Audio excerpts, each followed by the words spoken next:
Hello again, listeners. It's Gruntle here, and this is the second podcast that I've done. This one is featuring Classic Queen, who is also a live streamer on Twitch. I hope you enjoy.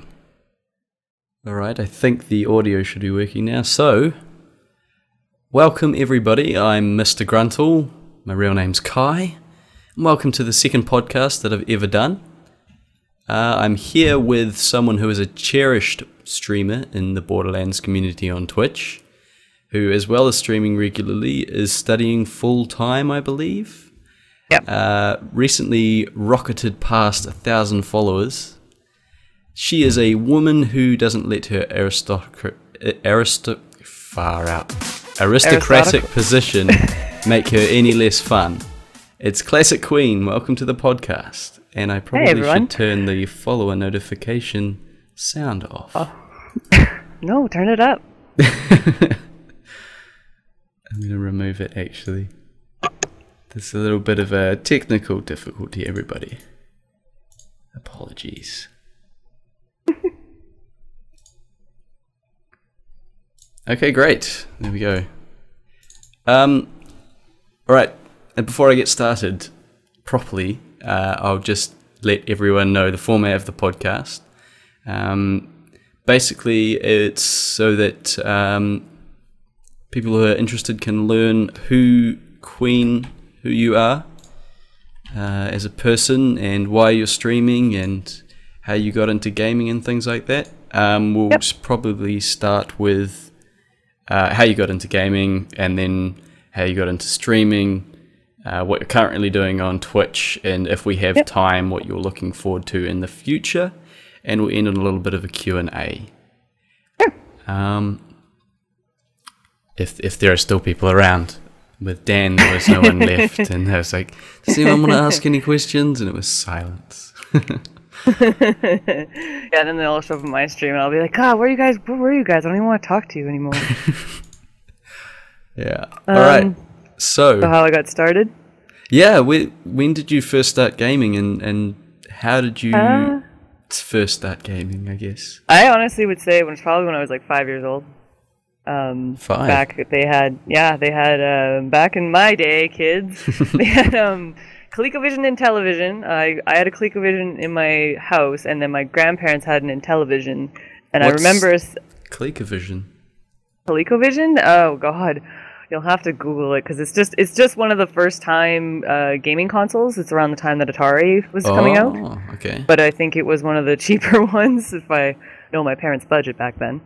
Yeah, it just had games like, I think, what was it, ColecoVision? I don't know if between the two, because I get them mixed up because it was so long ago. I know between the two, Intellivision and ColecoVision, they had Dungeons and Dragons, D&D. Yeah, the controller had a dial on it. There was bowling on Intellivision. I remember playing that with my grandparents. I used to play Cabbage Patch Kids on the ColecoVision. Miner 49er. Donkey Kong, I don't know if Donkey Kong was on back then. There was a variation of it, if I remember correctly. And then what else was there?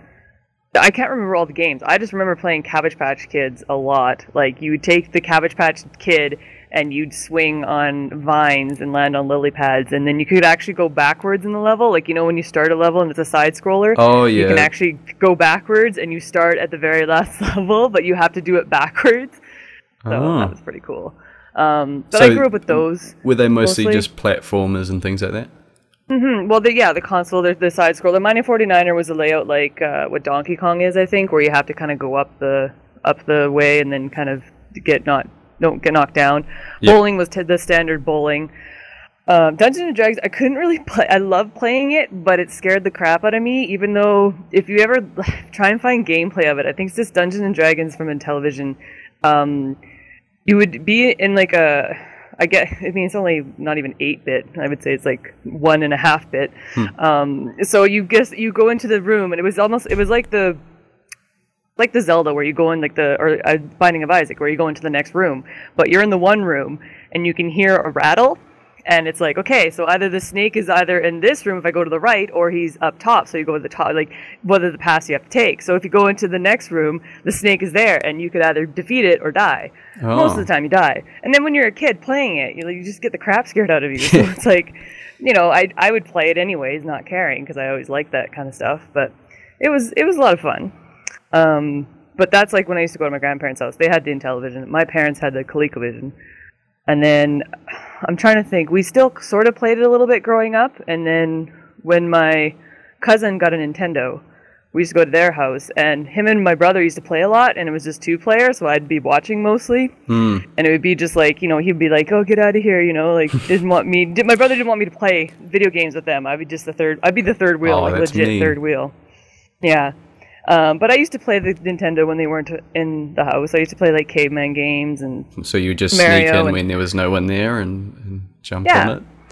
Yeah, like totally. Like they're outside sledding or something, and like I'm inside playing video games. Oh yeah, and California games is one of my favorites. Actually, I like doing the roller skating. That was a lot of fun. I'm pretty much seriously dating myself. Just it's like I'm sitting here going like all these games. I'm like, you guys know what they are, right? And it's like probably not. But no. Those are the ones like I wish I could play. But most actually, of the references you're going to make in this, I probably won't understand. No, I know it's just like the generation gap is large. And I know in between around the time we were playing with the Nintendo, my parents, we had a Commodore 64. If you don't know what that is, it's basically the PC. It'd be the PC version of the very early PC games for me. And I used to play Shogun, which was my favorite. Still don't understand. It's hard to explain what it is because I don't understand to this day, even watching past YouTube clips of it. Like you basically pick a character and you go, and it's based on this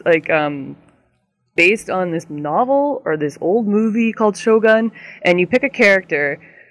And I think it's all Japanese, and you go through these levels, like side scroll. It's a side scroller, so you go through these levels, and you go and you befriend people, and then you try and be like I don't know exactly, like you could befriend them, you could fight them. There's all sorts of weird stuff. You give them things like "be my friend," and you try and attain like ultimate. I don't even know what it is. Ultimate something. I can't remember, but like I watched like YouTube clips of it, and I'm watching it, and I read like the wiki on it now, and I'm like, I don't understand this. It sounds. But it was just fun to play. Right. So you just have to make friends with everyone. Pretty much, like you just go around and you befriend people, and you have things in your like in your inventory that you can go, give them something, and it makes them like happy, and they go. I don't know. Like I said, you'd have to look it up. It's really kind of a weird game, but I used to play Spy vs. Spy a lot too. That game made me terrified of quicksand. It made me think there was a lot of quicksand out in the world. Because you always get because you play as the black or the white spy, and then you go and like the other spy is trying to sabotage you, and you end up in the quicksand. And the only way to get out of it is like you had a joystick. So the only way to get out of it is basically move the joystick back and forth. And I think my brother and I probably broke a couple joysticks trying to get out of the quicksand. So, but. And then another one we played was Return to Zork, which was a text game. So basically, it's back to, where you actually type out the commands. Like it gives you a paragraph of what happened. Then it's like, what would you like to do next? And you have like a range of commands that you can do. It's like, okay, turn left, or like go through the door. Oh yeah. Does it tell you the commands, or does it? You're supposed to kind of know what they are. You have a few. You don't have it doesn't pop up with choices. You kind of just have to type stuff in and kind of just go, does that the right choice? And I never could really figure out. I don't think I always was stuck with in a open field with a unicorn for some weird reason, and I can never get past it. So I kind of gave up. But most of the time, it was mostly Commodore 64 games that we used to play. Those are the 3 that I really remember. Right. But so and then you didn't play much with your. Was it your brother? Sorry. My brother and I didn't play a lot until my parents got us a Super Nintendo. Okay. This was back in the day when you could actually rent the full console with the controllers and the games. Yeah, rent. You could rent them. Wow. Yeah, you could rent it. So basically, my parents, when they realized my brother and I really wanted a gaming console. So this was in obviously the early '90s, and they were just like, okay, so we're gonna rent a Sega Genesis and we're gonna rent a Super Nintendo. So we did that, and I don't remember how the Sega Genesis went, but I remember the Super Nintendo because my parents decided to play Mario Kart, and my mom or my dad, I don't know which one picked what, but they ended up as Donkey Kong and Bowser, and it was super painful watching them on the first. If you remember the first level of Super Nintendo Mario, it's just a loop, and they couldn't finish the race. My brother and I were just like, this is really, really painful to watch. Oh no. But we enjoyed it, and my parents ended up getting a Super Nintendo. Right. And I still have the Super Nintendo that they gave us. I still have the games. But him and I used to play a lot of like the Mario games. Super Mario World was one of our favorite ones to play. Mario Kart. I became crazy obsessed with Street Fighter 2. Right. So much to the point where I'd I would draw like all the like Chun-Li and all these different. I just love Chun-Li, and I used to draw all sorts of stuff. And my dad, he used to work for a magazine company, so I used to get all the strategy guides for all the games for free. Cool. So don't realize how awesome that is till now. I should have kept them all, but I had like the strategy guide for Street Fighter 2 for Super Nintendo. Street Fighter, I think I had the Legend of Zelda. Legend of Zelda Super Nintendo was one of my favorites too. But Batman Returns, for some weird reason, that was one of my favorite games as well. So, what else? I'm trying to think. Oh, and also too, I remember playing Mario World, and you go to that one part in the secret levels, I guess, and where it's all black and white, or it's all black, but like psychedelic colors. And if you sit there and wait for a while, the song would change. And I remember that being like the most awesome thing I ever unlocked in a game without actually like looking at it in a book. And I remember grabbing my brother and be like, "You have to listen to this. This is amazing." And we used to play it like on a 20-inch tube TV down in the basement. Oh yeah. And yeah, those were the days. I used to get the controller thrown at me quite a lot because I used to beat my brother a lot in Mario Kart and in Street Fighter 2. Because he used to trap me in a corner on the side of the screen and basically as Guile and used to beat the crap out of me. Huh. So, but I got my revenge.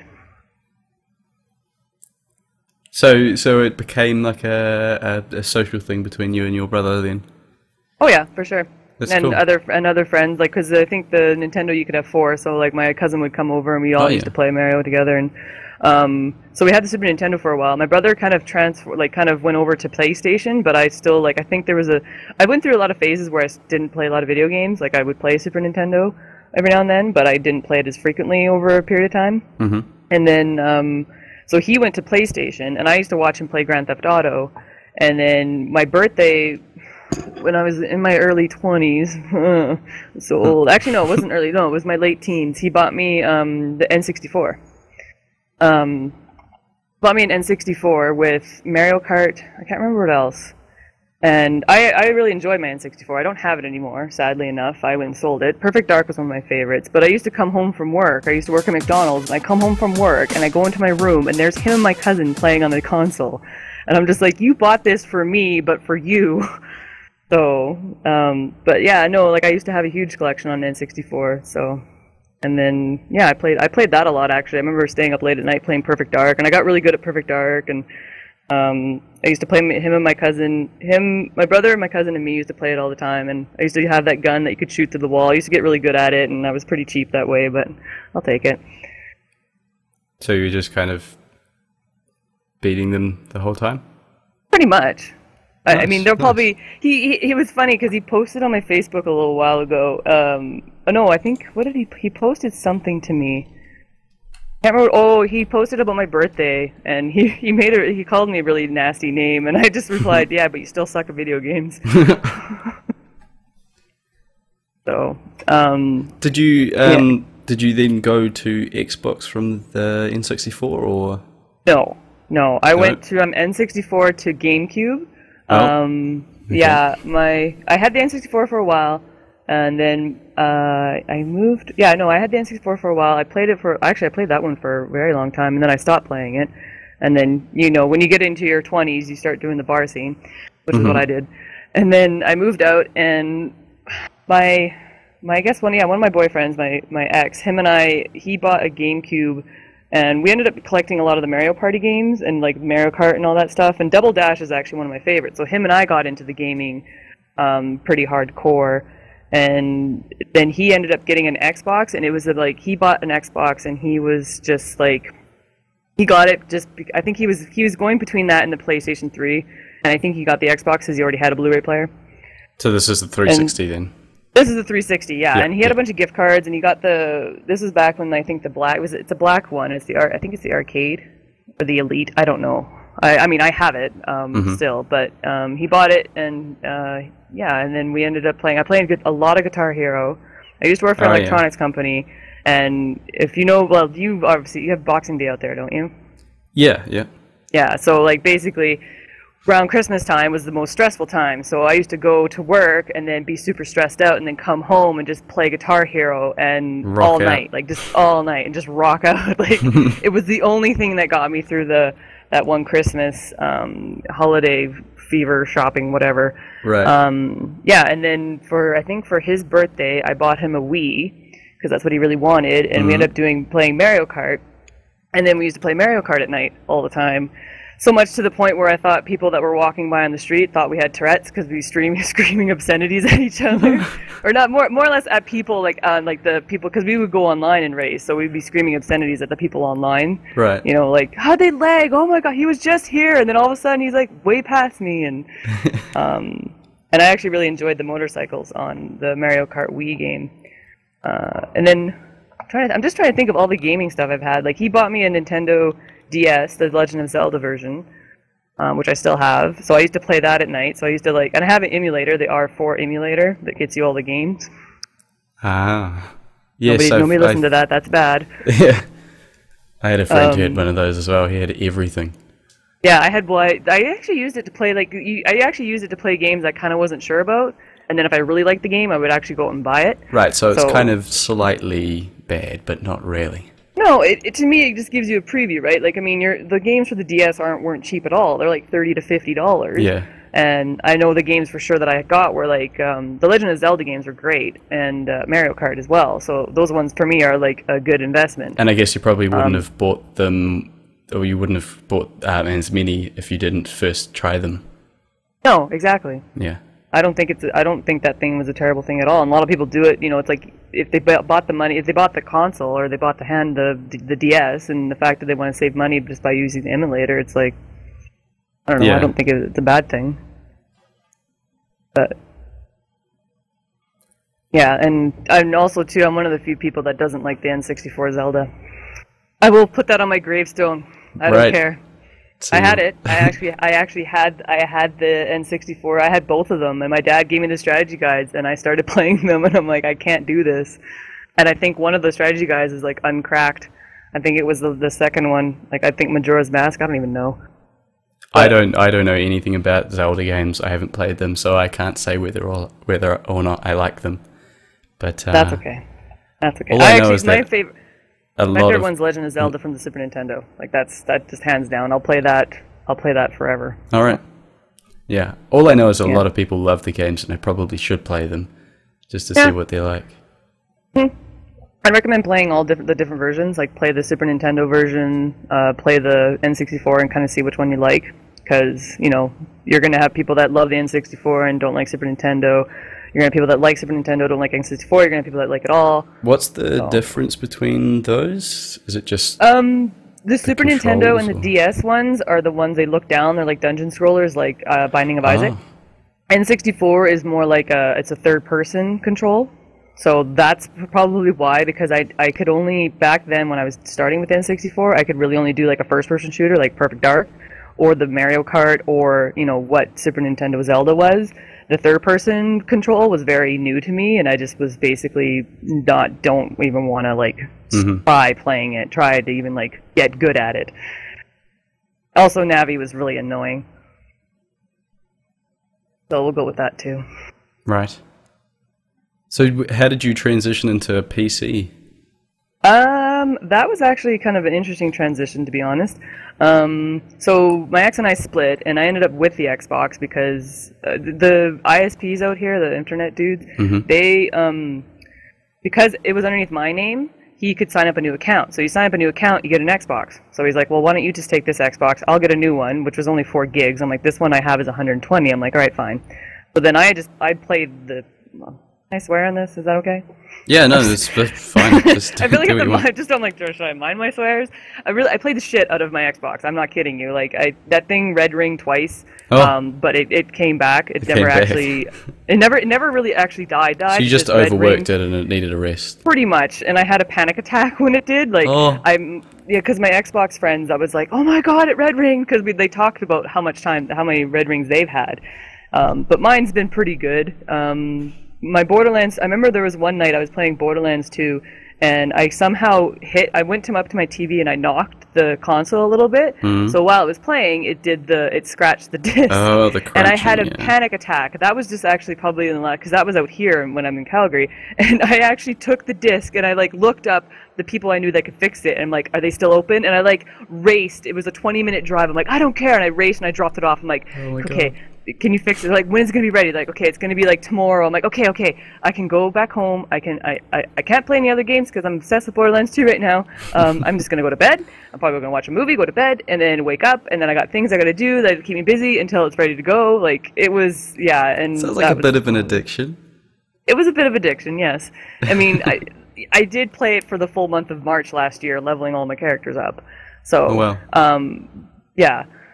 And then, so the transition from Xbox to PC came because I had friends out here that played a lot of PC, and then they talked about doing Borderlands. So then my roommate built me a computer. Oh, that's nice. The only original part on it right now is the tower and the processor. So he built me a basic computer, right? You know, just kind of be able to play Borderlands 2. Like, I'm Xbox, so I don't care about the graphics, don't care, whatever. So he built it for me, and then I used it to play with them. And then I also used his gaming laptop to go do LAN parties with them. And then I slowly just started going more over to PC. Steam had their sales, you know, like it was just sort of a, you know, PC's kind of where it's at. The console, I like the 360. It's great to lay on the couch and play. But for the most part, I really like being on the PC because I just find it just, you know, I don't know, like the deals on Steam are great. It's easy to stream with. You know, I've met so many people doing PC and also met a lot more people doing streaming, so it just kind of works for me. Yeah. And I kind of like to multitask. Like, I don't mind gaming on one window and then having another window open kind of thing. My roommate games, he'll play Hearthstone and then he'll have a Hearthstone stream open on his other screen. So. Yeah, I like PC. It's just it's so much better. I did have an Xbox when that's what all my friends were using. Just more of like a social reason of having an Xbox, because I spent about $1,000, which I could have bought a semi-decent gaming PC for that much. But I've pretty much not touched my Xbox since I got a decent PC. Like, my friend had basically all of the bits of a working PC as spare parts because he's just upgraded everything, and then one of my other friends had a graphics card which he had just in a box because he'd upgraded as well, and so I got everything for like a couple of $100 for a semi-decent PC, and basically at that point I just completely stopped playing Xbox except for GTA 5. That was around when I started playing GTA 5. Yep, I have GTA 5 for the Xbox. My thing with my friends, they, like, even with, because I actually played, I probably should mention too, I mean, I mentioned it before, I played a lot of Call of Duty. Like, I played a lot of, like, and everyone's like, oh, you didn't start with the right ones. I'm like, you know what, there's no point in me going back and playing Modern Warfare 2 or Modern Warfare whatever. Did you play I started Black with Ops Modern Warfare 2? 3. I played Modern Warfare 3 and Black Ops 2. Those are the only two that I actually have had good times with. Ghost, which one did you like better? See, that's the thing. I like Modern Warfare 3. It's hard to pick because I have good memories of both. Modern Warfare 3 was really good because that's what I started with. I went from a 0.36 kill death ratio up to a 0.74. Oh, nice. So I gradually improved, and I was definitely like when I played, we always encountered, like, I met a lot of people through, like, all different, like, in real life connections. I met a lot of people just through playing online, and I made a lot of friends in real life too. Like, cool. I've actually I went and flew out to Nova Scotia last summer to meet them and, like, hang out with them, and they're still, like, my best friends. And sadly, one of them, he's still in the 360, and I want him to come to PC, but he just financially he can't. So he's on the 360 trying to save up for an Xbox One. So anyways, we meet a lot of people, right? So you meet a lot of different gamers and stuff like that, and I'd be just the one that would just be so bad, and they would I would definitely get a lot of weird messages, to say the least. We'll just say they're weird. Yeah. But I didn't care. My friends used to pick on me and make fun of me, and then I got better, and they always used to kind of cheer me on and stuff. And because I was always I wasn't playing it for the attention of the boys. I was actually playing it because I actually enjoyed it. Yeah. So but yeah, no, Yeah, and I have clips. I used to make montage videos to our Call of Duty highlights and stuff. Oh, And, cool. and I have like a couple of good runs. I have a Elgato, which is why I want to try and stream from the Xbox eventually. I just have to build a PC for it. Right. So, but I just have fun with Call of Duty. Like once I got into other games, I wasn't so ragey with Call of Duty. I remember like rage quitting and like just straight up shutting down my console because like I was mad at the game or mad at my friends or whatever.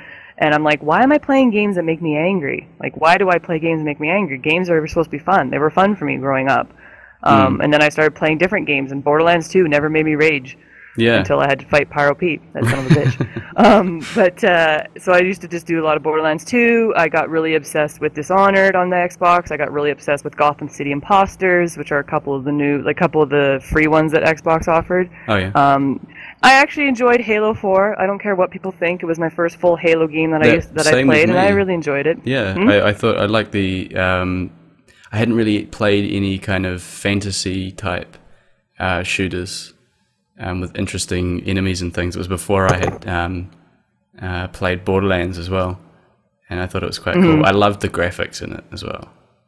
Yeah, no, I enjoyed it because it's the first one I played through. Like I never really did. Like everyone's like, oh, try Halo. So it's like I did, but it's like I couldn't. I'm just so used to the Call of Duty controls and the Borderlands 2 controls. Yeah. So that's why I didn't really get into Halo 3. But I'm also actually a huge fan of Halo Wars. My friends and I would sit down and play that, and I actually enjoy because I also forgot too with the PC gaming. The very first time I did PC online gaming was when I did MSN Gaming Zone and I played Quake 2.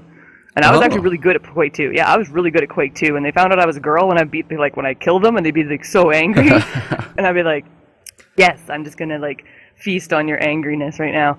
And then I used to do a lot of Roller Coaster Tycoon, which I actually purchased. But I used to like enjoy playing and building things. I used to play Warcraft back when it was an RTS, not when it is now. So Warcraft 1 and Warcraft 2 were my favorites. So I used to like enjoy building things, and you'd be the humans, and then you'd go take your ship, and you go and fight the orcs, and just all the little dialogue they would say would just be like super funny, and I loved it so much. Have you played any other RTSs lately? Like I know there's Grey Goo recently came out. That's supposed to be really good. The only RTS that I actually played recently was Civilization 5.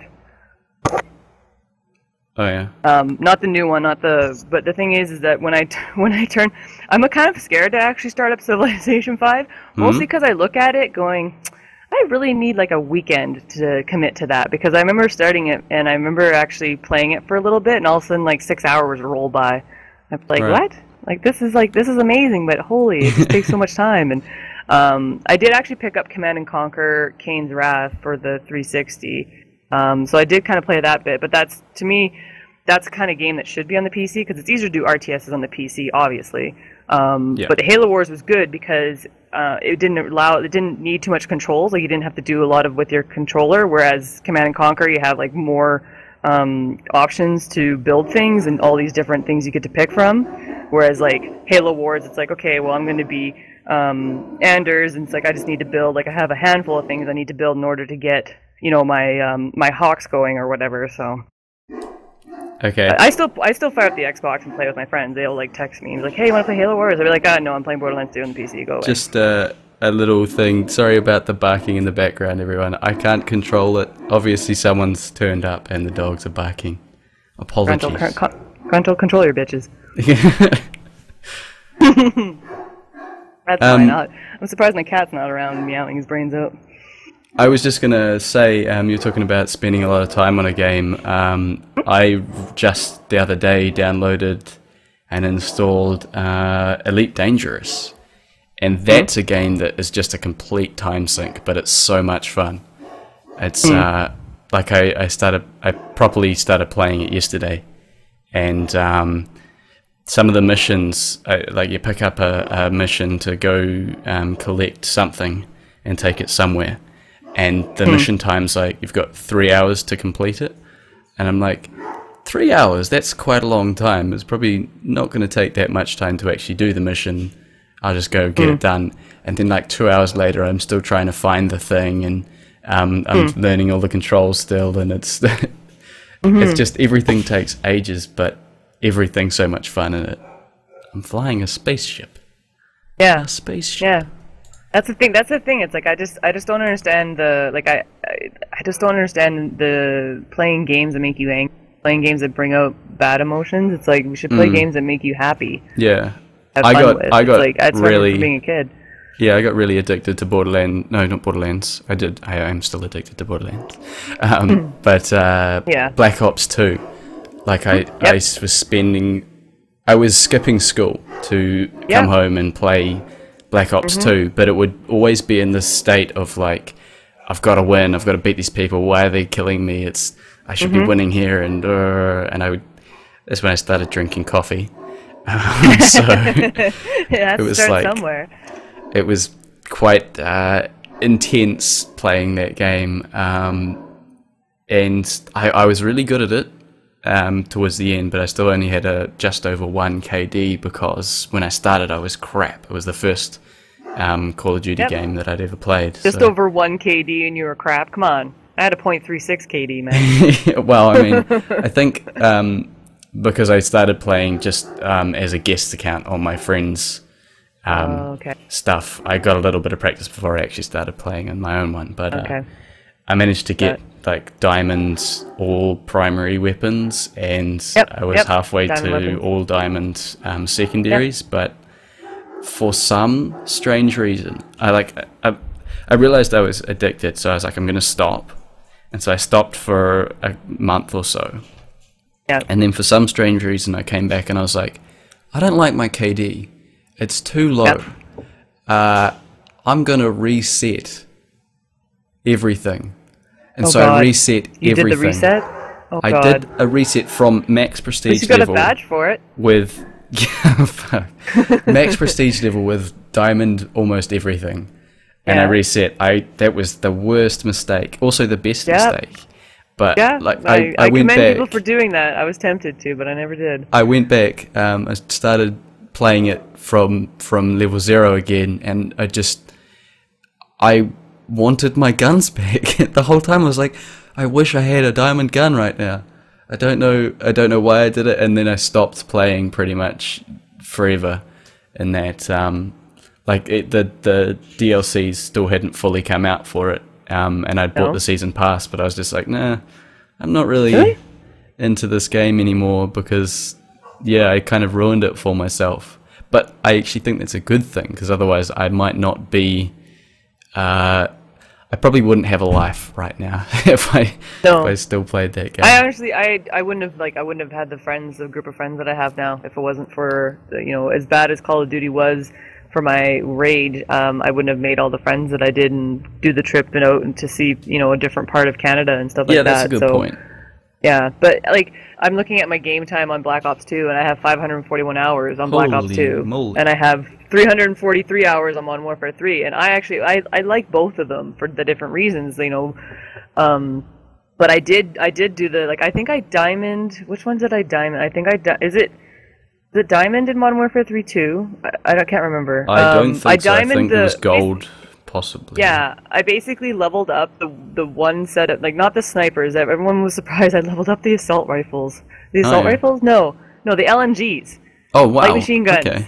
They were like, what is wrong with you? I'm like, but I just like how much damage it does. I don't care if I die. I just like unloading like a full clip. Well, I can't really unload a full clip, but it was just so powerful, and I just loved it. And and then I have a class on the Black Ops 2 where it's a run and gun class. Like it's definitely it's based on speed, and all the perks are there. Like it was one of my friends actually had it. I copied it from him, and then I put it on my character. And the video that's on my YouTube is actually with that build. And I went I wrecked, actually. I started out pretty bad, but I wrecked towards the end. I think I went 45 in 20 or something, which was it's amazing for me to do that. And I was top of the leaderboard, pulling in all my my perks. Not my perks, sorry, the care package. They're care packages, but there was other things like the kill streaks. That's that's the one. There's the word. Yeah, it's like, what are those words again? Yeah. But no, I look at my game time, and Borderlands 2 on the 360 has about 700 hours, and then PC's almost getting up there at 450. Wow, yeah. But it's, I just look at it it's fun, and my mom and my dad, they never were anti-gaming or whatever. They just wanted to make sure I had a lot of my stuff in order before I sat down and wasted my day away. That's cool. Yeah, I my understand mum. skipping school and stuff like that, and like I'd like call in sick to work and be like, yes, I get to go downstairs and play games all day. Yeah, my mum was a bit anti gaming. Like she would every now and then, like every couple of weeks, she would let me play an hour on the PlayStation 1 we had. But it wasn't until I kind of went out and bought my own, all of my own gear, my own Xbox and stuff, that I really was able to do it, to properly game in my spare time. But I don't resent that, because it means that I was doing stuff outside, which I actually appreciate now. It's just at the time I was like, why can't I really want to play these games? Like I had Spyro on PlayStation 1 and I really wanted to play Spyro. Why can't I play Spyro? So I guess we move on to what got you interested in live streaming, and I guess you probably got interested in watching them first. Yeah, I used to watch a lot of whenever I was playing Borderlands on the Xbox, I used to look up a lot of how to do stuff. I never knew about all the legendary drops. The only thing I ever knew for farming was Terramorphous. Oh. I was pretty much definitely like out of the loop on all the information on all the stuff actually Borderlands 2 was. Right. You just like the storyline? Yeah, and like basically, it's kind of funny because I never bought it rated. Like I never actually bought my copy of Borderlands 2 for the 360. A friend of mine gave it to me because he was done with it, and that was like February of 2013. Oh. So I started it up and I played it with my friends that were like super into it, because every time I turn on the Xbox, that's what they'd be playing, and I'm like, "You're my Call of Duty friends. We need to play this game." And they're just like, "No, you should play this game." I'm like, "Right, fine." So then I started with Maya, and my buddy started with, I think he started with Gunzerker. I think it was Sally had, and then we leveled our characters to 30, and he just basically taught me the mechanics. Like my buddy, his name is Rob, and he's a really good friend of mine, and he taught me a lot about gaming with the 360. Like he was basically my trainer. He's one of the few people that I listen to when it comes to things, and it's kind of funny with Borderlands 2. I've sort of become the teacher now with him, because he doesn't like I know more about it than he does now. Right. But he's sort of just kind of like, he does the achievements, and he's kind of like, okay, I'm done with that game, and he won't play it anymore. Which is fine. Yeah. But I played it with him obsessively for a while, and then kind of, that's kind of where it went, and then I went and got everything on the PC. So I have everything on the 360 for the Borderlands 2. I have it on the PC as well. The only thing I don't have is Krieg. But with the streaming, my roommate and I would actually he watches Twitch all the time, and I would sit there and we would watch the streamers. So he'd bring up all these different streams with Hearthstone and whatnot, and we would talk about stuff, and I said, like I always jokingly, I should stream, like I'm a girl, like I could get some whatever, and it's not that hard, right? And him and I would talk and just joke around and watch some really bad streams, or just like, and then most of the time we would sit there and watch the girl streams that would just be like, what? They're just opening things and they're getting donated? What is this? Like, dude, are they even doing anything? Like, they're not even gaming. And then so I said, all right, fine. So I said, I can't even really remember how it kind of came about, but I researched how to do it, like how to do, like what you use. I think I started with XSplit. I played with that, didn't like it. Went to OBS. I don't even know. I think I have some of my very first broadcasts on like my hard drive. And I started, November 11th was when I started of last year. And because I had the day off, I'm like, that's the day I'm going to start streaming. So I started streaming, and I think the first thing I streamed was Borderlands pre-sequel, and I enjoyed it. I actually had a lot of fun. I always like, I think anytime I started back in those days, I'd be like, thanks mom for watching, like, hey, what's up Nightbot, what's up Moobot. I seriously have actually like said what's up to Moobot before, and I'm like, oh god, that's not actually a person. Oh, so you thought it was? Oh. What? Did you think it was a person? I just at a quick glance I had like back in the day, because I forgot that like I had Moobot, so I was like, oh yeah, oh wait, that's not really that's a bot. And then I would like, I think before that though, I actually would watch streamers. Like before I started streaming, I'd watch streamers, and the first streamer I ever watched was Blade. He was on in the morning one time before I went to school, like a couple times, and because I was looking for people playing the pre-sequel, and he was playing it, and then I hopped into his stream. And I was like, oh, hey, I think I said hello, something, I don't even know what I said. And he talked back to me. And I'm like, what? Like, you actually can, you're talking to me? Like, and because I actually followed Baru, and I remember going to his stream and just lurking. Yeah. And so when I go into Blades, it was just like, what? This streamer's actually talking to me? This is insane. Like, Yeah, okay, I know so what you mean. so I started talking to him, and we started talking back and forth, and I don't know how long I talked to him for before I actually started streaming, but I was like, he would kind of coach me, and he's always been sort of like, I would say, I call him my sensei, but he's more of like, just someone I kind of look up to a little bit when it came to streaming, because he was the first streamer that I ever like talked to and stuff. That's cool. And him and I always get together and talk about kind of what's going on with each other's streams now. So, All right. and he keeps asking me to unmod him, and I'm never gonna unmod him. So, but I really enjoyed his stream when I was in there. Like, he was, he'd be talking to the chat, and like, that's, to me, it's like, okay, like, this is cool. And Yeah. I think a streamer that actually really engages the chat is actually a really good streamer. So. Yeah, I think that's the most interesting streams to watch, because it's kind of why you would watch streams rather than YouTube videos. Well, like, yeah, and I used to watch a hell of a lot of YouTube videos. Yep. And I would love watching people play games. I watched everything that Ethos Lab uploaded. Yep. And like I would come home from school and spend a couple of hours, maybe a few hours, just watching YouTube videos. But that was when I didn't know that Twitch existed. And when I found Twitch, it's like, it's the fun of watching people game like on YouTube, but with interacting with that person. It's a whole new level of fun. It really is, right? Like, I think it was just you want to talk to, you're like, wow, can I actually talk to someone about this game they're playing that I think is actually really cool. And it's funny because, like, when I was learning Borderlands, actually now I know where I was going with that point back about the 360 thing. I would go on and I would Google something, and I'd be like, okay, what's a really good build for Zero? And I actually found Rob's build for Zero back for level 50 when, like, because my friends, we did this thing where he's like, I got this build where you can, like, take out Terramorphous, like, so quick. And I'm assuming, I don't think it was the boring, because I mean, the guy wasn't super talented enough to get the tentacles lined up, but he would just be like, you could take down Terramorphous pretty quick. I was like, okay, cool. So, like, I would just Google stuff, and that was the video. Like, I actually remember, like, I think I Googled it the other day, and I found Rob's video, and I'm like, that's the video I remember. And I remember I told him that in chat one night. I'm like, dude, your video was like one of the first video builds that I actually watched. And Baru was another person that I watched a lot too for Borderlands 2 content on YouTube, but I never, like, would sub. I would just, like, watch the video and be like, okay, this is kind of informative. And I'm more of a person with the YouTube videos. It's like, it's great, but I like the short and concise ones. That's why I'd rather go up and look up and go, okay, well, just give me a picture of the build. Yeah, and then sometimes give me I like it as well. And then I'm a visual person in that sense, where it's like, give me a picture of the build and then give me a picture of the gear that I should have. Like, so go ahead and list the gear, but I kind of maybe need a picture of it too, right? So it's like, where I can see it, okay, well, that's what it is, and it's a legendary, and this is what it is. And so, but yeah, so I actually just started with a lot of the YouTube content, and then I did find Baru on Twitch and stuff like that. So, but yeah, did you ever watch Masterkiz on YouTube? Sorry, who? Masterkiz.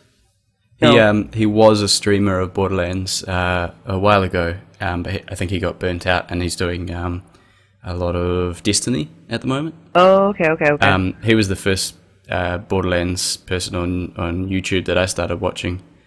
He's got a lot of like interesting build or farming videos and things like that. Okay, Masterkiz. Okay, I see it there. Yeah. Masterkiz. Yeah, no, I said it right. Masterkiz. I actually prefer reading. Like, I mean, I didn't really read a lot of the Borderlands forums themselves, but I actually prefer reading my information. Like, a lot of, like, when I used to go, because I used to achievement hunt, and actually Borderlands 2 is one of the only games on my Xbox that has all the achievements. I was pretty adamant about that. So I used to go on, I think it's trueachievements.com, and they actually have every achievement they have, and they actually tell you how, like, the best way to do it, and then people upvote it. So if they find it's the best way, they'll upvote it, and then the best way to do it will be the one with the most upvotes, so then you see it. Can you link that to me? I'm trying to get the It is an Xbox one, but it gives you the same, like, it's the same achievements in Steam. Yeah. But yeah, because I'm trying to get all of the Borderlands 2 achievements. I think I've got like 60, 61 or 62 or something out of 61. Yeah. So, but that's where, like, because actually I think it syncs up with my Xbox, and it'll automatically like it'll check them off on the website. Oh, okay. Yeah, it's really cool. But that's how I kind of learned how to do a lot of my achievements, and what they actually have a secret achievement, so then I use that for my Dishonored stuff too. All right. But I prefer a lot of people would just like, they would type it out, and then sometimes you would need, like, you know, with Borderlands 2, sometimes you need a visual of the map, and you know, some people's solutions would be really good and some people's solutions would be bad, so they just get, the ones that are bad get downvoted to oblivion. So Right. So talking about watching the streams, how did you decide to stream yourself? Oh no, you've said that already, haven't you? You're like, yeah, you and your friend watching it, and you just decided. I was kind of wanting to, and I hopped into some streams, and I found someone that would talk back to me, and then I was like, you know what, I kind of want to do it too. I started streaming. That's kind of actually how I met Genocide, and because he watched me, he saw me playing, and I did not realize this. The gun that I have in the pre-sequel, called the Boomicorn, is not actually a gun that's supposed to be unlocked. Someone gave it to me. Sorry? Nope, don't worry. Nothing. No, it's called the Boomicorn, and it's basically when you shoot it, it's a horse. There's a horse noise, right? And it's someone found it in the code and then kind of unlocked it. So someone gave me the gun, like someone had done a drop, someone I'd played with a long time ago, and I'm pretty sure he just found like a save file that had a bunch of Gibbs stuff and then dropped it in my game, and I didn't think anything of it because I didn't know what, because I found, like, you know, when with pre-sequel you have a lot of weapons in pre-sequel that are in Borderlands 2. Yeah. So I wasn't sure. I'm like, okay, well, how much of this is actually legit? So I have like grinded it all, but I refused to get rid of the Boomicorn gun, but I don't equip it. I just like to have it because it's a cool gun.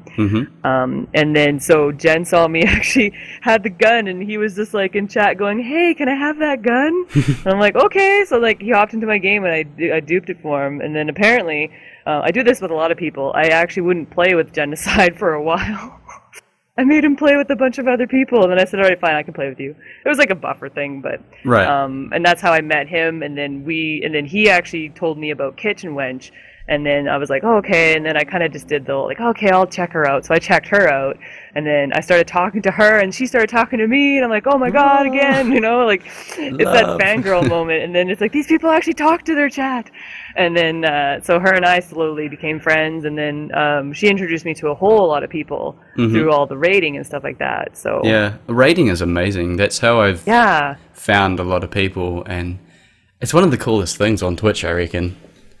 I think so too. Like I actually enjoy picking someone to raid. Like I actually enjoy raiding a lot of people that are just starting out, like I was, and bringing, you know, like when they are just like, oh my god, Classic Queen's hosting me for like 50 people, and I'm like, yeah, like you know what, like I was just like you, like, and I probably still have streams where I have only 6 people watching. I don't care. I can't wait till I get to the stage where I enjoy picking people to raid. At the moment, it's like I have 3 or 4 people watching. Is it even worth raiding anybody? But yeah, no, it's it's the coolest thing to get to have happen while you're streaming. So like, do it anyways, even if you only have a few people. Do it anyways, right? Like, because you'll get it back. Like, it'll, like, okay, like when I look and I try and raid people that I haven't raided before, or if I've raided them before, like if people that I was going to raid are having a good viewership, then I try and actually raid other, you know, people. Hey, we should try raiding Baru. Oh, please. We just get lost in the chat. It's fine. I mean, I think about it. I raided Smikers, actually. That was a lot of fun. I raided him one night, and he just like, okay, everyone, hold back the raid, and everyone brought up their Smike sword. I'm like, oh my god, this is aggressive, and I love it. I'm going to fight you guys.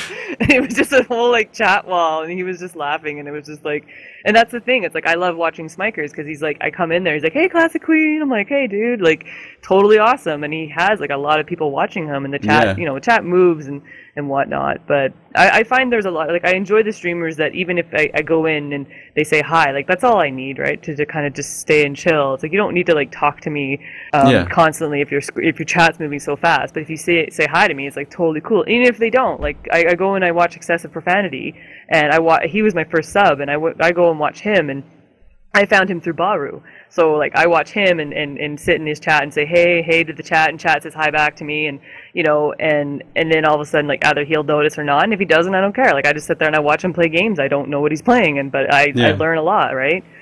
So, have you like rating's quite a fun thing. Have you had any other kind of what are the most fun moments you've had while streaming, basically? Most fun moments I've had while streaming. Okay, so I actually really enjoyed the Allegiance run with Kitch, Kat, and Jen.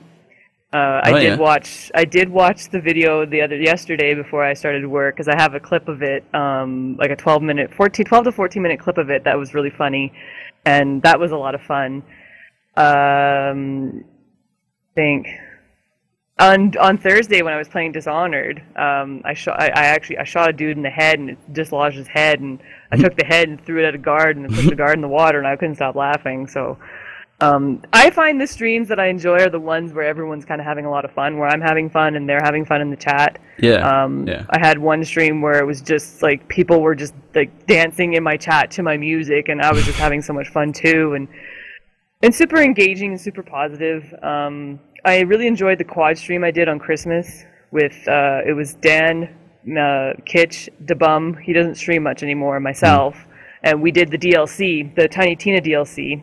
Oh yeah. And DeBum had to leave, and so Genocide hopped in. This was before he was streaming, and then so the four of us went and did it, and we were doing the Myrtleyn's Temple.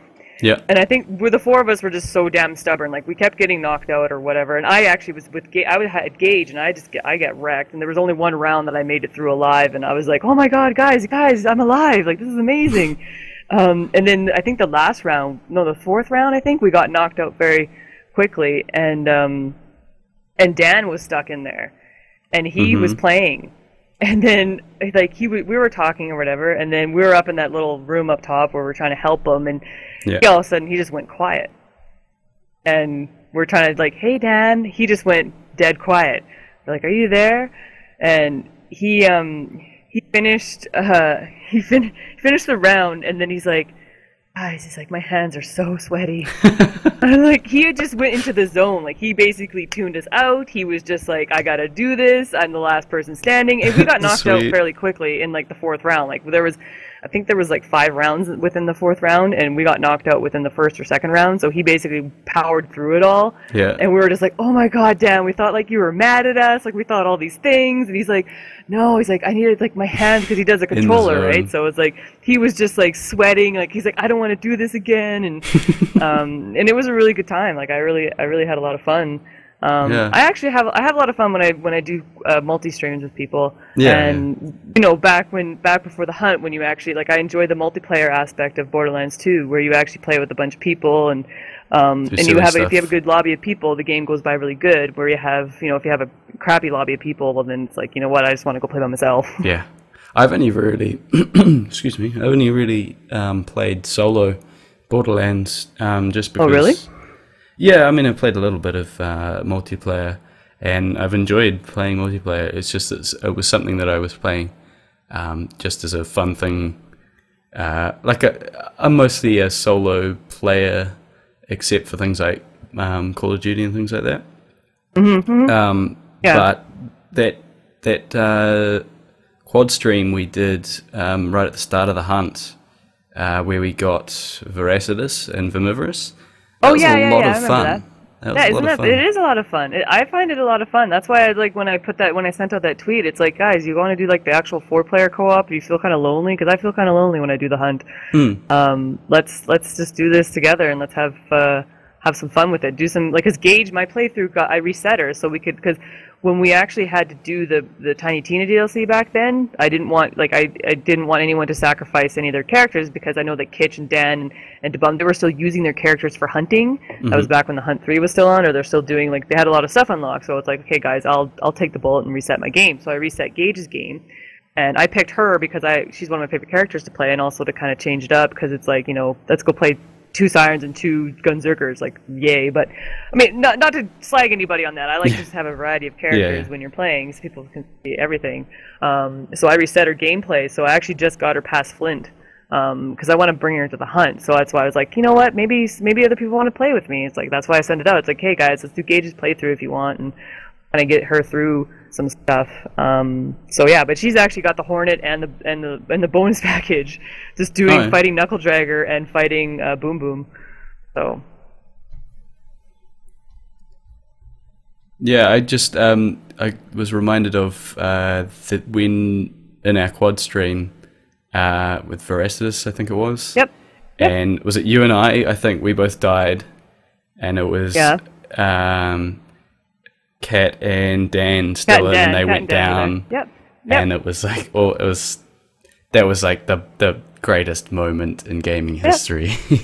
There's a lot of, like, you have a lot of clutch moments, and I love the clutch moments when I'm a siren and I res someone right at the very end, or even when we even just go and res somebody right when they have like a sliver of health, and it's like clutch, and it's just so awesome. And most of the time, I actually, like, the thing with, like, I'm not even a hunter. Like, the reason I did the hunt is because, like, I know a lot of my friends are doing it, and I just wanted some sort of different aspect of the game, and I think it's been teaching me a lot, which is nice. But for the most part, I actually run as a support.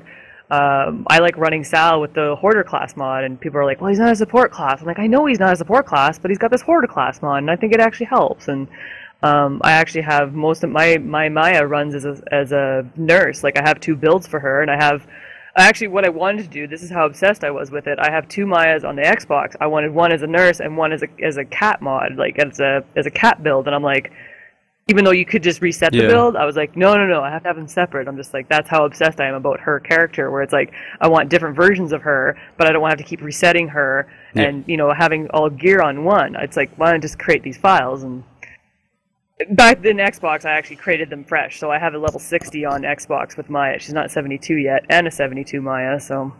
Oh, cool.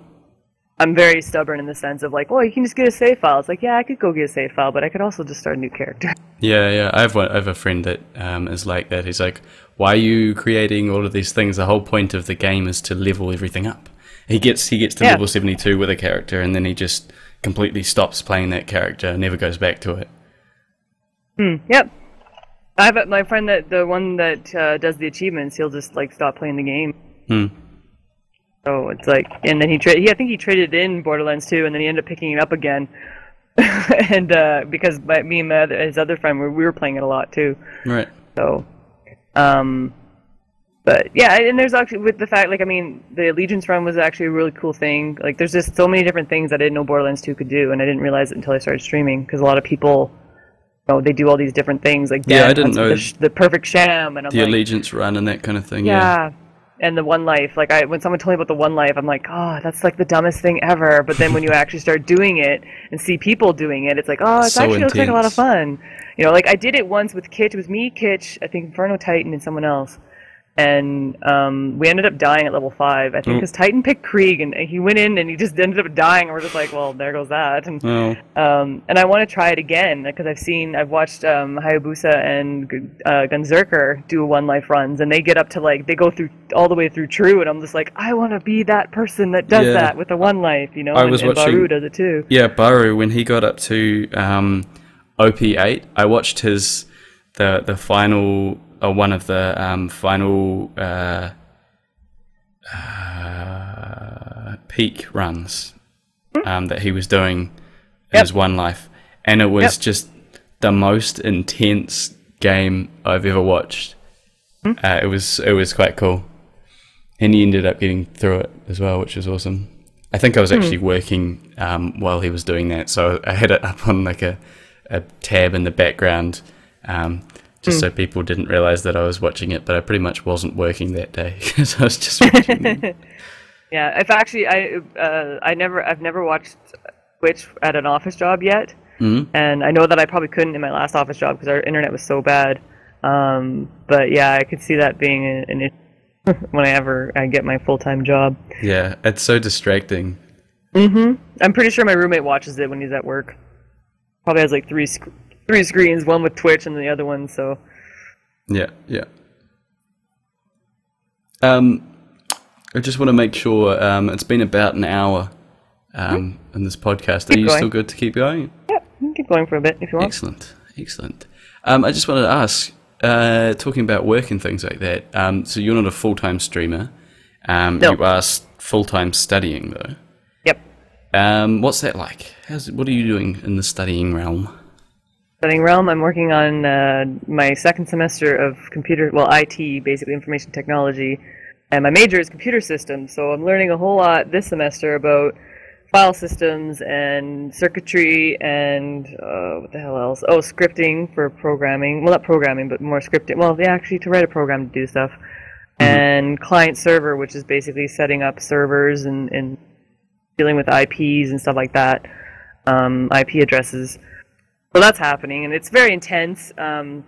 I've kind of just taken a stand on hating tests. I don't think I'm ever going to like tests because I just find that they're just a memory thing where it's like, are you really actually testing that person? Because I think that the true sort of result of someone as a student is how well, like, showing up to class every day and doing the lab assignments and doing the actually in-class assignments, I think is a better reflection the of ones actually, that, here, just do this test. And it's yeah, like, you've that's got like how a certain good I amount can of remember time. shit. Like, that's not testing me anything. Like, yeah, I completely understand that. and I did a job shadow of my buddy, and what he does, it's really cool. I actually liked it, even though it was, in his wife's eyes it was boring. I was like, but you know what, if that's my work day, I'll take it. Where he was just doing some setting up of IT stuff in certain offices that he's going around to because he's a consultant, and it's a bit of waiting, installing, and stuff like that. But that to me is a lot more fun than like he Googles things. Like, he goes online and he looks stuff up. It's like, okay, how is sitting in a classroom doing a 50-question test truly testing my ability of understanding all of this stuff? It's just... Yeah, but I guess they kind of don't... It's easier to have a standardized marking thing for a test than it is for an actual situation. They should weight the lab assignments and the actual assignments a little bit higher than the tests. But for the most part, I know I'm going to pass this semester because I'm going in and doing all the assignments. I'm getting like A+ on, and I'm good. Kind of passing the test and not in kind of sort of failing the test a little bit. But I'm understanding it for the most part. That's kind of the main thing, as long as you understand it. The second semester is definitely the hardest, but right. So is it just a 1-year course? It's 2-year. Oh, 2-year, right. Yeah, this third semester I have like web development and security, and then the fourth semester is my capstone project, and then obviously graduating. Oh, cool. In the end, I told I'm in school with a bunch of kids fresh out of high school, and I keep telling them, guys, like, you know what, like, I understand you want to get this perfect score, but don't zap yourself dry in doing it. Like, do well, and that's great, but what was it? Really, in the end, the employers just care that you actually did well in the program or passed the program, and then what your capstone project was. So yeah, it's like in high school, and they tell you when you get like a detention or something because you haven't done homework, it's going on your permanent record, and your employers are going to see this, and they're going to not give you jobs or something like that. And then you get out of high school and you go for a job, and they're like, "What job experience do you have?" And do you have a qualification from the place you studied at? They don't care like you don't put about on, the little things. They don't put on your resume like what your GPA. I mean, you could, but I mean, for the most part, it's like, what did you do in your capstone project? It depends. It depends what kind of course you're doing, though. If you're doing something like a medical thing, then you have to be very. You have to have all your marks quite high to get through to the next levels and to get the qualification at the end. But with most things, it's just knowing and understanding the topic and passing it, and then after that you get one job and suddenly no one cares about the qualification. They just care about your experience.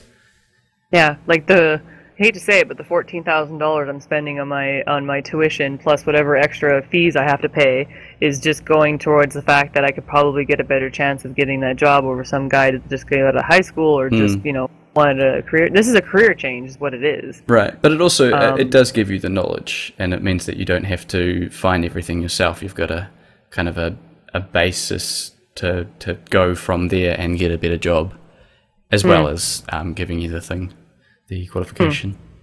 Yeah, no, exactly, right? Like, I could have probably tried to go get a job in the field that I want, but I didn't have any IT experience. I just be like, hey, I know computers, and I do. Oh man, I almost got a job because I'm starting a software engineering course right now, and I almost got a job doing I think it was a QA, quality assurance position at some place that makes software for law firms and things. And they were going to hire me off my attitude, just because I had the right attitude and I seemed like I understood coding enough. But then like they said, I had an interview, I had sent in my CV and stuff. Then they had a phone interview with me, and I thought after that it's like, oh, I'm not going any further. And then they wanted me in for a test, and then they needed me in for another interview where I had to present, like they gave me a problem and I had to present the solution to the problem for them. And at that stage I was like, I don't actually understand how to do this job. It was a good learning experience for me, to go, even if you have the right attitude towards it, you still need the background knowledge, which kind of jumped me into going, yeah, I need to go to university. I'll get the knowledge. So far at uni though, and learning software engineering, it's been very much a case of I already know all of this basic stuff that we're doing this year. Why am I even in lectures? But hopefully it gets more interesting and more. I learn more and come out with knowledge. Knowledge is power. Yeah, no, I just want a better understanding of it, because in the end, like, do you think I'm going to remember anything from this semester come job time? Probably not. Because you have to go through training when you go into an IT. I've actually always been friends with a lot of the IT people in the companies I work for, because we always sit there and we always bond over gaming. Right. And what the latest nerd thing is going on, but for the most part, my mom, when I told my mom I wanted to do computers, she wasn't surprised at all, because I've always been the person around the house that fixed stuff. Like, I cannot tell you how many times my brother felt that deleting Windows System 32 was the best idea in the world. Oh, the computer's running slow, I'm just going to start deleting files, and then Windows 95 would not kick in, we get stuck on DOS, and then I have to reinstall it. And his computer, I'm not kidding you, it had the blue screen of death at least 13 times. Oh my god.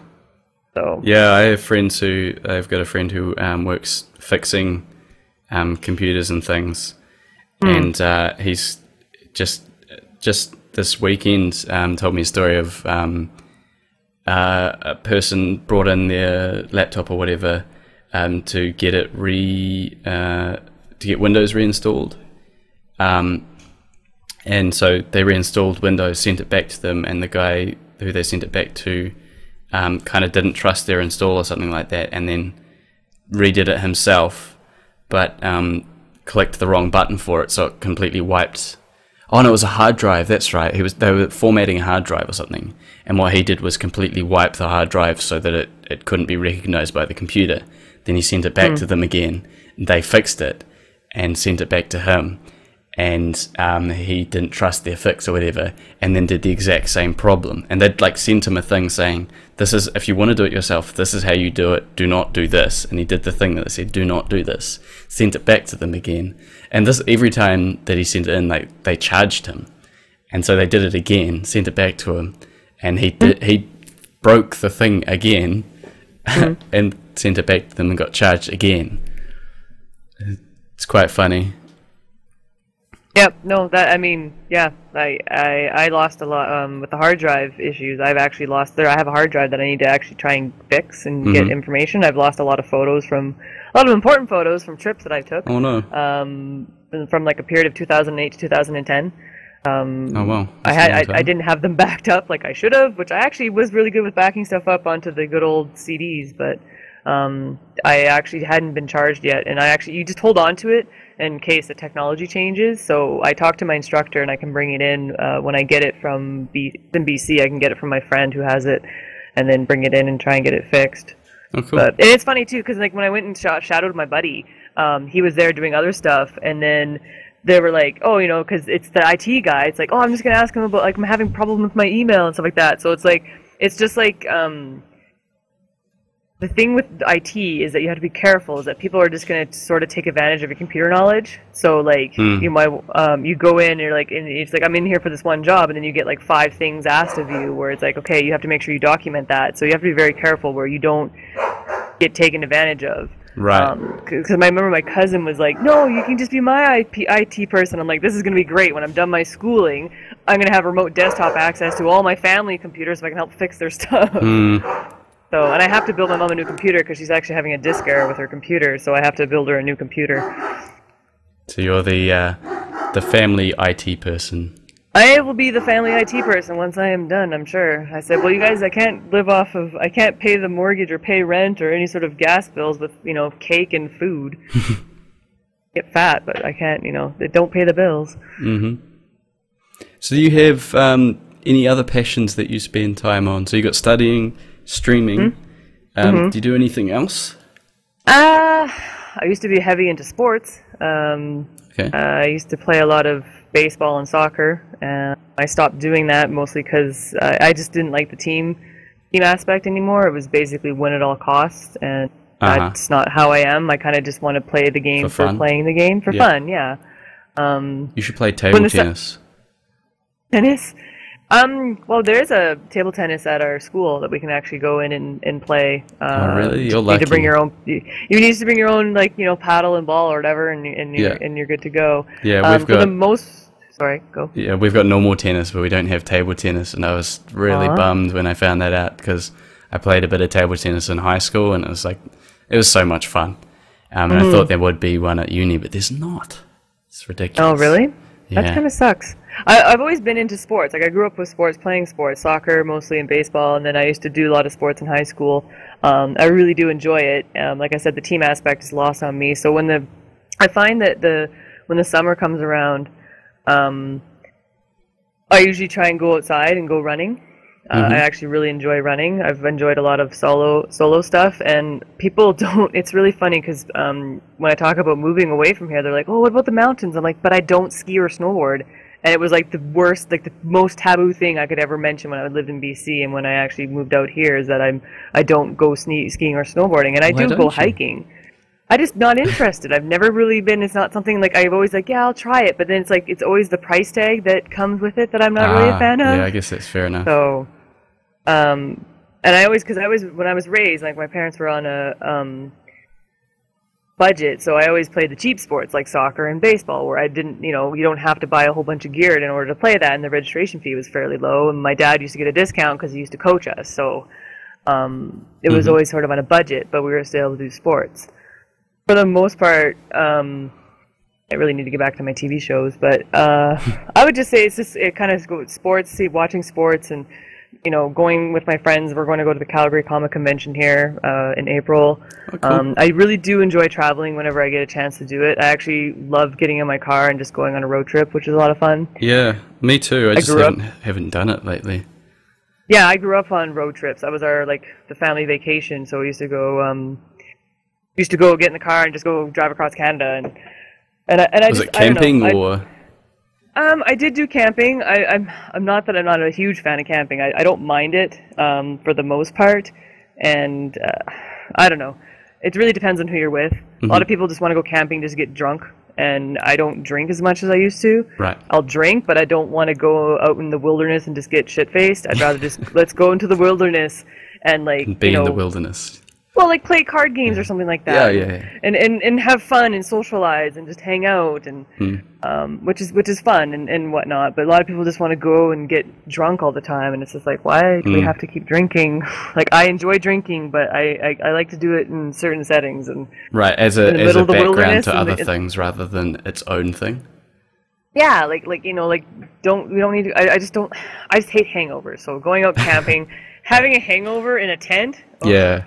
I know, and you don't have like the things that you need to kind of cure the hangover, and you just feel like garbage the next day, and it's like, okay, like this is kind of a waste of a weekend. Yep.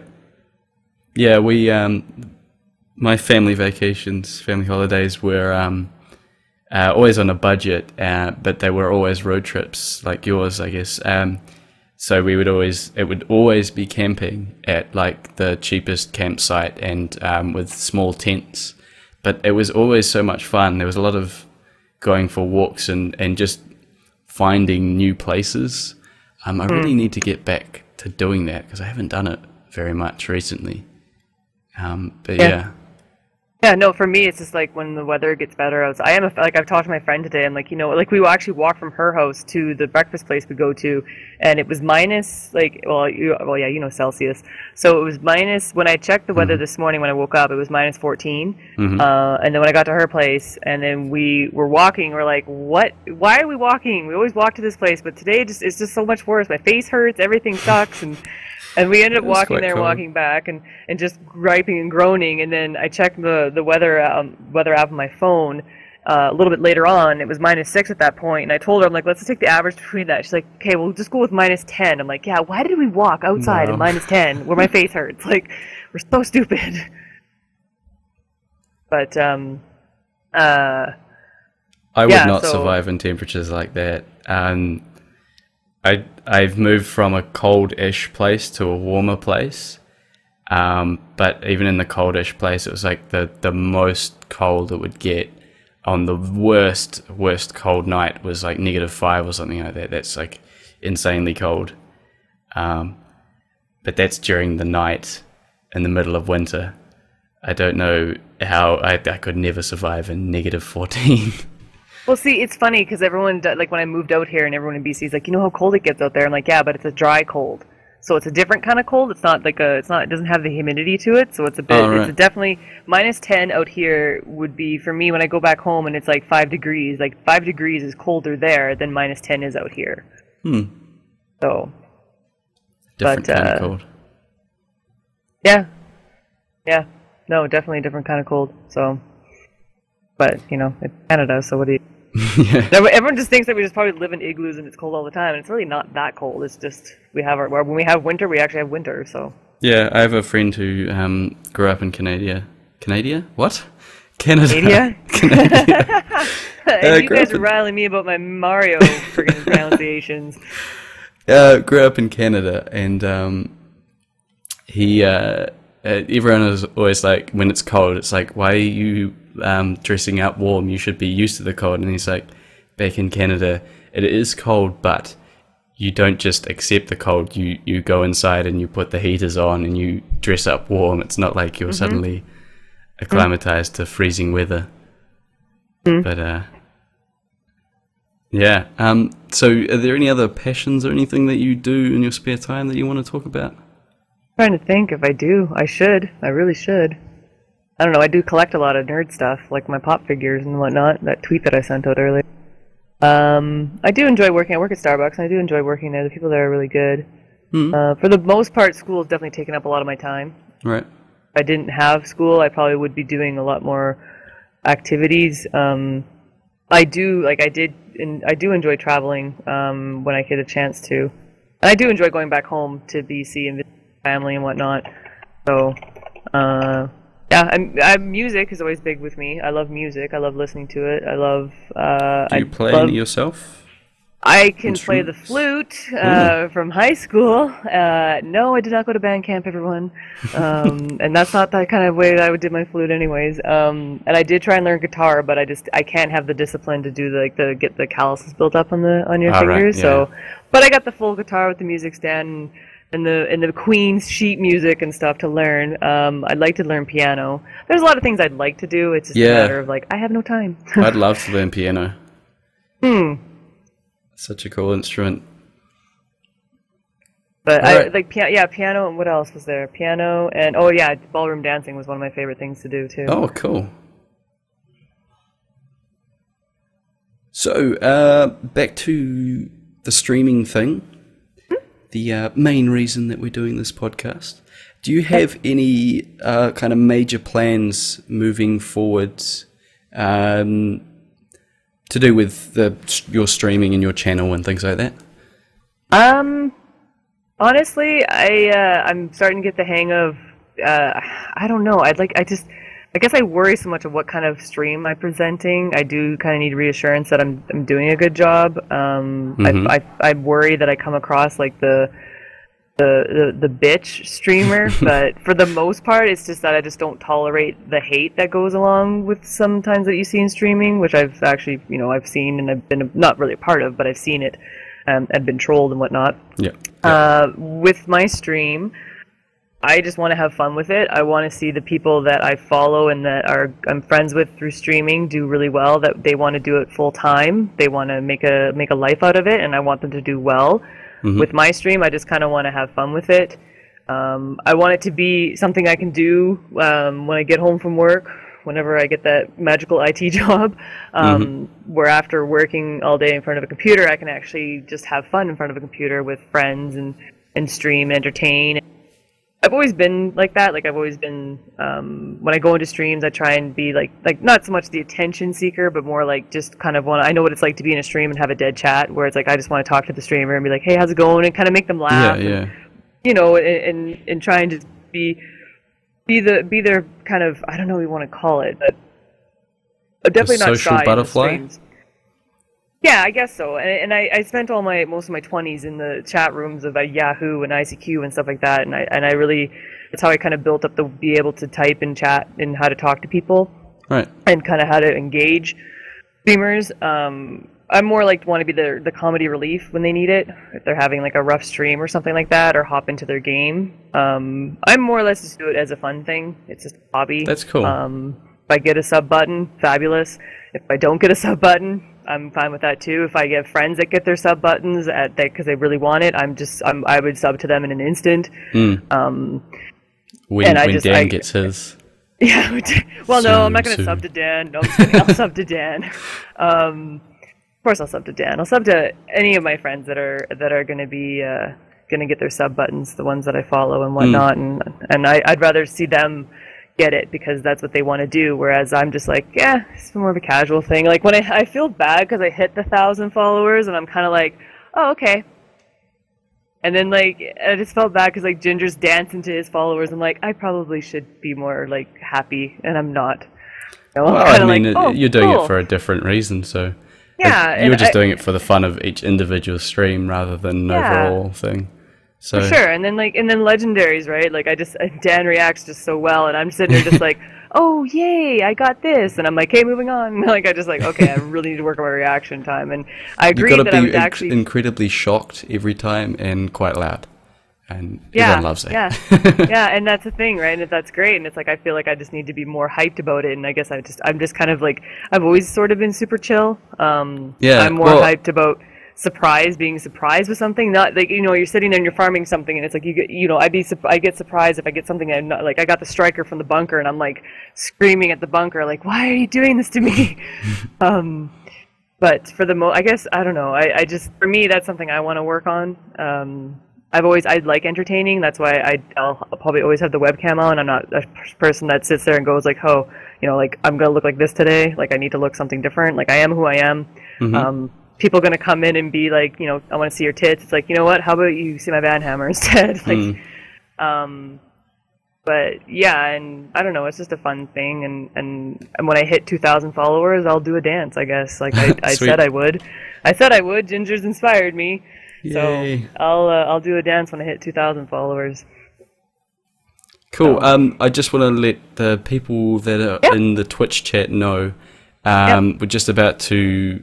I don't have very much left to say or ask, cool. And we're going to do a bit of a Q&A. If they have any questions, they probably don't, but that's fine. Yeah. If anyone that's watching, listening, wants to ask any questions, just put those in chat now. I just have one quick other question for you, Queen. Do you have any advice for anyone that is streaming or wants to start streaming?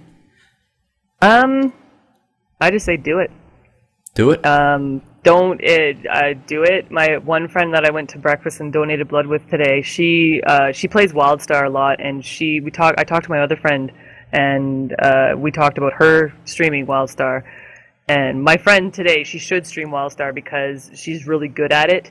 And I think if anyone wants to, and they're sitting there going like, oh, they're kind of like, I can't do it because I don't have a webcam, or I can't do it because I don't want to be on webcam. You don't need a webcam. You just need a computer that can do it. You need a good mic and eventually it'll come to you. Like, you know, take your time. And Genocide started streaming, and he did it without a webcam, and then he has a webcam, and now slowly he's getting there, and I'm like super proud of him that he's actually enjoying it, and it's making him like happy, and that's what streaming should be, you know. And I think that, I don't know, like, I just think just do it. If you want to stream, just do it. If you don't want to stream, then don't. If you stream and you don't like it, and don't continue on just because you have, like, you know, 20 followers or something like that. Just be like, tried it, I didn't like it, you know, I'm going to watch streams instead, and just be that viewer that you see in every stream. That's good advice. So, yeah, I just, I'm always the person, you know, like, I gotta try something. Like, one thing I won't try would be, like, you know, skydiving. But I'm always like, everyone sits there and it's like, no, don't do that. You know, like, I moved from BC to Calgary. I have I have, like, sort of family out here, but we don't see each other very often. So I'm the only person out here. I had like very small circle of friends through my job, and I moved out here. And people just, like, none of my family has ever done that. They've never left home and moved to a different province or moved to a different city.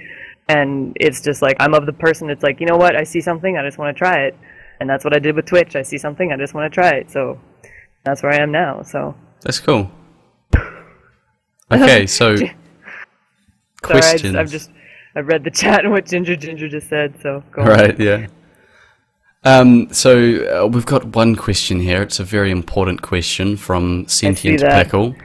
Yes, how much wood could a woodchuck chuck if a woodchuck could chuck wood? I don't know. I don't know the answer to that question. Like, what is the meaning of life, Pickle? Mr.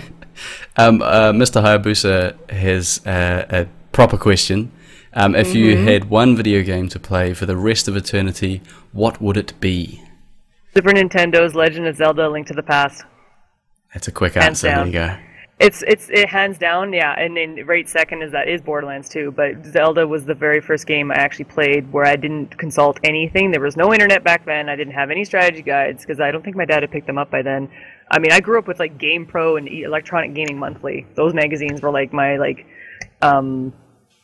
go-to kind of, like, my guides, but, you know, for the most part, I enjoyed Zelda, and I would play it over and over again. I know it comes out with the same result, but I haven't played it in a long time. So that's something I can actually pick up and play again. Cool. One last question.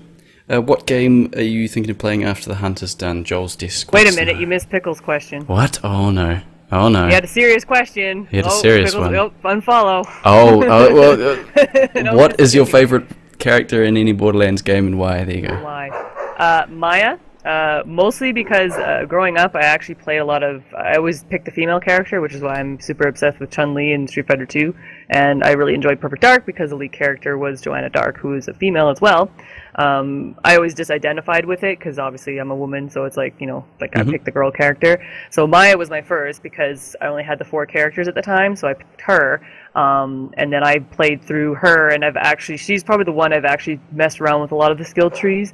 And I like the fact that she has a support role too, as well as like I can, you know, she wreck shop as well if she wants to. I think she's really versatile for all the different things that I want to do. I started with Borderlands 2. I didn't start with Borderlands. I do have Borderlands, and I have kind of played it a little bit, and I'm just like, oh, I can't do this. I have to play with friends or whatnot. Yeah. I do really enjoy Nisha, though. For pre-sequel, like, I do enjoy Nisha. But Maya is definitely my favorite as far as characters go, because I find her to be very versatile. Because I can take her and go, you know, I got to go take her to take out Son of Mothra, because I can phase her. It's like, well, you know, Sal can't, but Sal's not very good at taking down air support, right? Yeah. So I would agree with you there. I like Maya. Yeah. Have you tried the Baroness? Baroness, yes, I do have a Baroness. I have tried her. She's not level. She thinks she's level 12, so I'd like to kind of play through her more afterwards.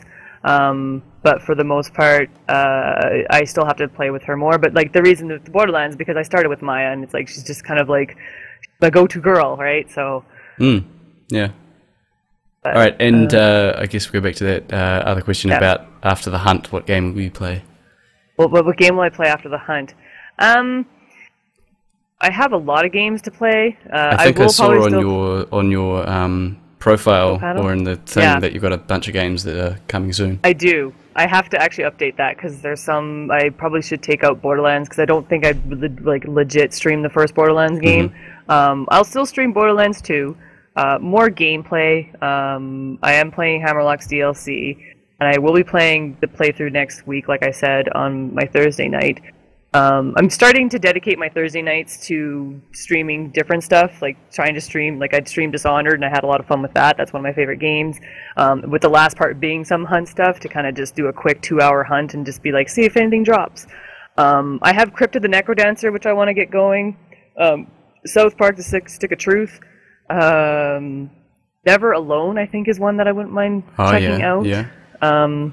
I didn't get a chance to pick up A Long Dark when it was on sale this past week, but that's one I'd like to do because it's pretty much just Canadian wilderness, so I think I might be good at it. I think I saw my friend play that. It's a really cool game. And what else? Oh, GTA 5, when they actually figure out when they're going to release it. I will definitely be streaming that because I really need to go into multiplayer lobby and make a random's life just living hell. Sweet. So I don't think I missed any other questions there. Correct me if I'm wrong. No, they're pretty much talking about themselves. Talking about themselves, sweet. They're just going back and forth, like, yeah, that's a good pick, and blah blah blah. Cool. Yeah. So I guess that's it from us. Yeah. So yeah, you should pimp out your channel. What's your channel? Pimp out my channel? Where should people find you? Do you have a Twitter? All of that stuff. I will put it in the stream right now. Oh, you want me to say it on? Yeah, say it out loud because if people are listening to this. Then. Well, yeah, sorry. Basically, you can go to classic_queen to search that on Twitch, and you'll find me. Thankfully, I'm one of the only few classic queens that are out there. My channel theme colors are red, black, and white. So if you're on any other channel that doesn't have that, that's not me. My Twitter is at classicqueen12, and I do have a YouTube channel. I don't even actually have a channel name for it yet because I don't have enough stuff on there, but I do have a few videos on there. Basically, if you go to my Twitch, all my stuff is on there, and everyone can go to it and click and stuff. And I always recommend following my Twitter because I do stream outside of Thursdays, depending on my schedule with school and with work, and that's usually the best place to follow me because then my Twitch will tweet out when I am streaming. Cool. And for me, I'll just do my thing. I've got YouTube, Twitch, and Twitter, and they're all / Mr. Gruntle, all one word. So it's really easy to find me. I do sometimes do things on Twitter. I'll do a post when I am about to be streaming or thinking about streaming. So that's a good place to follow me on if you want to know when I'm streaming. And of course, right here on Twitch, I stream a bunch. So follow me if you want to watch more. And I also will be doing this podcast weekly on a Sunday for me. So follow me on here if you want to listen to the live one. So yeah, thanks everybody for watching and listening. Mostly listening. Thank you everyone for watching and listening. Not that you saw much, but listening mostly. Yeah, just mostly listening. I hope you enjoyed it, and I hope you guys will listen to the next one. I think next week, tentatively, I've booked in Kitchen Wench, so that should be quite interesting. Yeah, when she gets better. Yeah. Hopefully she will be better. Sadly. Yeah. I wish her best if she's listening. I'll send her out a tweet, a get well tweet. Get well tweets, yay. Yeah. All right. Have fun with this. Cool. Well, I might stick around and chat for a bit after this and say goodbye to people. Okay. But yeah, thanks everybody for listening. Thanks.